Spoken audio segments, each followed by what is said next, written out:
உடனடியாக நிவர்த்தி செய்கின்றார்கள். இதை நமது அனைத்து இந்திய அண்ணா முன்னேற்ற கழகத்துடைய தொண்டர்கள் மிக ஜாக்கிரதையாக இருந்து இந்த பணியை மேற்கொள்ள வேண்டும். இந்த எஸ்ஐஆர் எதிர்ப்பதற்கு காரணமே திமுக இறந்த வாக்காளர்களையும் வெளியூர் சென்ற வாக்காளர்களையும் இரட்டை பதிவு இருக்கின்ற வாக்காளர்களையும் வைத்து திருட்டோட்டு போட வேண்டும் என்று நினைக்கின்றார்கள். இந்த பட்டியல் முழுமையாக திருத்தப்பட்டுதான் என்றால் இறந்த வாக்காளர்கள் இரட்டை பதிவு வெளியூர் சென்ற வாக்காளர்கள் நீக்கப்பட்டு விடுவார்கள். ஆகையால் அவருடைய வெற்றி கேள்விக்குறியாகிவிடும் என்ற காரணத்தினால்தான் தொடர்ந்து எதிர்த்து கொண்டிருக்கின்றார்கள். எங்களை பொறுத்தவரை அதுவும் கொமராபுரம் தொகுதியை பொறுத்தவரை இது முழுசாக இந்த பட்டியல் எடுப்பார்கள் என்று சொன்னால் கிட்டத்தட்ட 40,000 வாக்குகள் இருக்காது. ஏனென்று சொன்னால் இங்கே தொழிலாளர்கள் அதிகம் நிறைந்த பகுதி. இங்கே ஒரு மாதம் இங்கே பணியாற்றுகிறார்கள், மீண்டும் வேறு எங்கோ சென்று விடுகின்றார்கள். அவர்கள் எங்கே இருக்கின்றார்கள் என்பதே கண்டுபிடிக்காமல் இருக்கின்றது. ஆக இந்த வாக்கெல்லாம் வைத்து திருட்டோட்டு போட வேண்டும் என்றுதான் தமிழகம் முழுவதும் திமுகவும் அதன் கூட்டணி கட்சியும் முயற்சி செய்கின்றார்கள். அதை நம்முடைய பொதுச்செயலாளருடைய எண்ணத்துக்கேற்ப அவருடைய அறிவுக்கேற்ப அதிமுக தொண்டர்கள் உறுசாராக இருந்து அந்த பணியை மேற்கொள்ள வேண்டும்.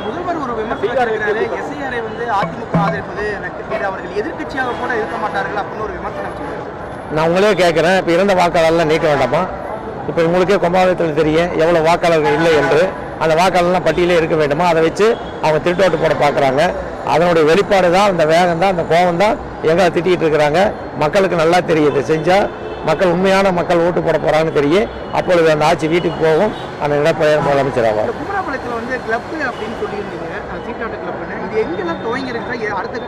எங்க இருக்குன்னு சொல்லி இப்ப சொல்லிட்டேன். காவல்துறை காதுக்கு போயிருக்கோம், உடனே அதை எடுக்க வேண்டும். இல்லைன்னா நான் ஆர்ப்பாட்டம் பண்ணுவோம், அப்ப தெரிஞ்சுக்க எங்க நடக்குதுன்னு.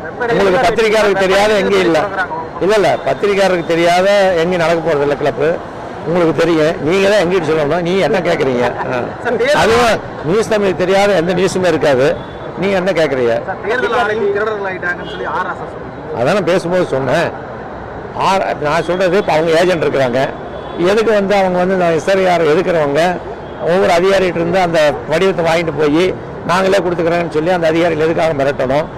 நாங்கள் சொல்றது இப்போ நான் திருப்பி கேட்கறது, இறந்த வாக்காளர்கள் பட்டியல் இருக்க வேண்டுமா? வெளியூர் சென்றவர்கள் பட்டியல் இருக்க வேண்டுமா? அடையாளம் தெரியாதவர்கள் பட்டியல் இருக்க வேண்டுமா? அதுதானே இருக்கிறாங்க. ஒரு வாக்காளர் கூட இருக்கிற வாக்காளர்களை விடுபடக்கூடாது என்பதுதான் தேர்தல் கமிஷன் உத்தரவிட்டிருக்கிறதாக அதிகாரி எங்களுக்கு சொல்லியிருக்கின்றார்கள். அந்த அடிப்படையில் நாங்களும் ஒவ்வொரு வீடாக சென்று யார் இருக்கின்றார்கள், இறந்த வாக்காளர் யார் என்பதையெல்லாம் நாங்கள் அடையாளம் காட்டிக் கொண்டு இருக்கின்றோம். அது அவர்களுக்கு தேவையில்லாமல் இந்த திருட்டோட்டு போடுவதற்கு வழி இல்லாமல் இருக்கின்ற காரணத்தினால் மத்திய அமைச்சராக இருந்தவர் இவ்வளவு வேகமாக ஒரு பாரத பிரதமரையும் உள்துறை அமைச்சரையும் தேர்தல் கமிஷனையும் பேசுவது நியாயமா என்பதை தேர்தல் வருகின்ற போது மக்கள் பார்த்துக் கொள்வார்கள். அதான் எங்களுக்கு தெரிஞ்சு அது மாதிரி அதுதான் நேற்று கழக பொதுச் செயலாளர் சொல்லியிருந்தார்கள். அதிகாரிகளை அவர்கள் அந்த ஆட்சியாளர்கள் ஆட்டி வைக்கிறார்கள் என்று. ஆகையால் அது போன்று நடக்கக்கூடாது, நியாயமாக நடக்க வேண்டும் என்று வேண்டுகோள் சொல்லியிருக்கின்றார். அதே போல் தான் நாங்களும் ஒவ்வொரு பகுதியாக சென்று இது போன்று எங்காவது நடந்தால் எங்களுக்கு காதுக்கு வந்தால் உடனே அங்கே சென்று விடுகிறோம். அது போன்ற தவறு நடக்கின்ற போது அதிகாரி சொல்லுகின்ற போது அதை திருத்திக் கொள்கிறார்கள்.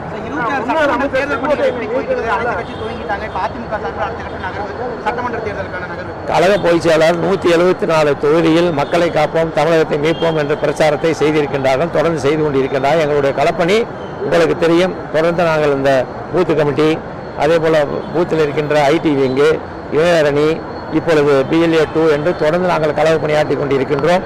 எந்த இயக்கத்திற்கும் நாங்கள் சலித்தவர் அல்ல, மிக சிறப்பாக பணியாற்றி கொண்டு இருக்கின்றோம். ஆனால் எடப்பாடியார் தான் மீண்டும் முதலமைச்சராக வருவார். இதெல்லாம் உங்க யூகம். இன்னும் பேச்சுவார்த்தை ஆரம்பிக்கலாம். அதெல்லாம் பொதுச் செயலாளர் மேல இடத்துல பார்த்துக்கோங்க. அரசு தலைமை மருத்துவமனை தலைமை உயர்த்தப்படல, மக்களுக்கு போதிய வசதிகள் கிடைக்கல அப்படின்னு மக்கள் குற்றச்சாட்டு வச்சிருக்காங்க. அரசு மருத்துவமனையில் ஏற்கனவே அந்த எக்யூப்மெண்ட்ஸ் எல்லாம் குறைவாக இருக்கின்ற போது, நான் அமைச்சராக இருக்கின்ற போது, அம்மா அவர்கள் இருக்கின்ற போதும், அண்ணன் எடப்பாடியார் இருக்கின்ற போதும் சொல்லி வாங்கி கொடுத்திருக்கின்றோம், கட்டணம் கொடுத்திருக்கின்றோம். இந்த ஆட்சியாளர்கள் அதை கண்டுகொள்ளவில்லை. மீண்டும் அண்ணன் முதலமைச்சர் ஆனதுக்கு பின்னால், எடப்பாடியார் முதலமைச்சர் ஆனதுக்கு பின்னால் அதை தலைமை மருத்துவமனையாக நிச்சயமாக உயர்த்துவோம்.